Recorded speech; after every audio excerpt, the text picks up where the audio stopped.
বাবা তুমি এই পৃথিবীর সুখের ঠিকানা, ভালো কাজে সফলতার অনুপ্রেরণা।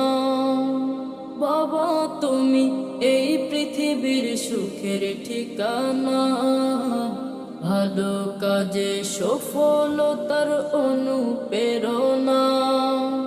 রোদে পুরে ঝড় বদলে ভিজে,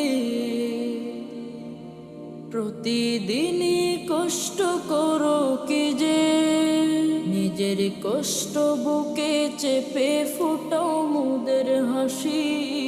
বাবা তোমায় অনেক ভালোবাসি, বাবা তোমায় অনেক ভালোবাসি। বাবা তুমি এমন কেন বলো, আমাদেরকে রাখতে